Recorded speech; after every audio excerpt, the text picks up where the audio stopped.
Bienvenidos a Metacognitivo, el único canal de YouTube en donde celebramos el Día del Psicólogo. ¡Yay!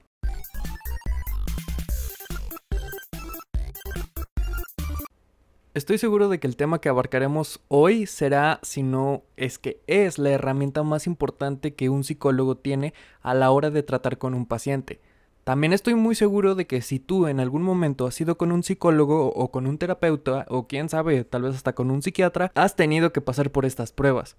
Una de las herramientas que acompañan el proceso de reclutamiento es la aplicación de pruebas psicométricas.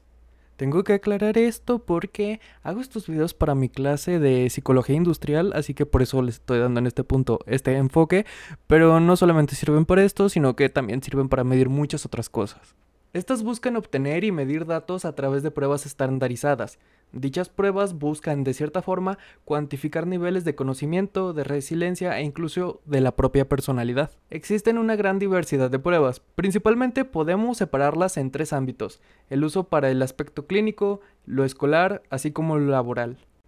De acuerdo con el tipo de que se trate, se puede evaluar la inteligencia, la personalidad, el estado emocional, aptitudes y habilidades cuya aplicación en el proceso de reclutamiento y selección de personal es especialmente útil. Ahora, ¿por qué son tan importantes estas pruebas adentro de la psicología industrial y sobre todo en esta cuestión de los trabajos? Hay que tomar en consideración que empresas muy grandes siempre estarán compuestas no solamente por decenas o cientos de personas, sino que a veces hasta miles. Al final del día, cada persona será un engranaje en un mecanismo muchísimo más grande. Y más nos vale a nosotros, como los reclutadores, que muy probablemente seremos los psicólogos, el saber en dónde poner a las diferentes personas y diferentes tipos de personas en qué lugar.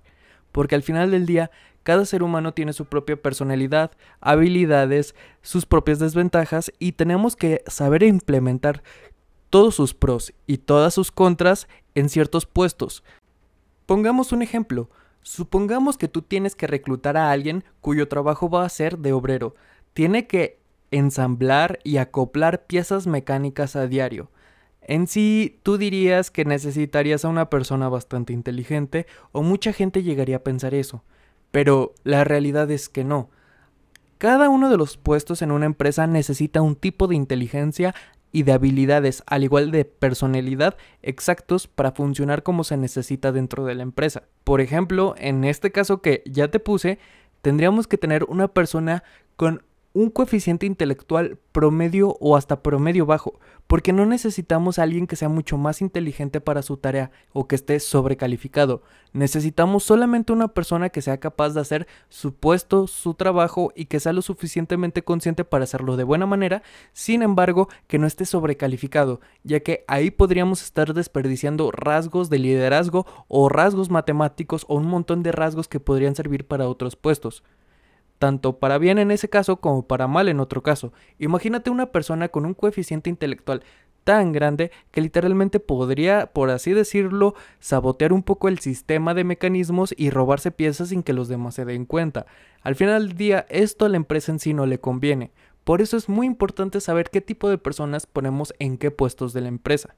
Ahora, si nos vamos hacia el otro extremo totalmente contrario, una persona con un coeficiente intelectual muy por debajo de la media podría causar un accidente en todo este sistema de ensamblajes del que estamos hablando, haciendo de que pues no solamente terminen en unas piezas que se puedan perder en el otro caso, sino que también puede resultar en un accidente con pérdidas o bajas humanas, entre muchos otros problemas muy grandes que a la compañía les terminaría costando un montón de dinero.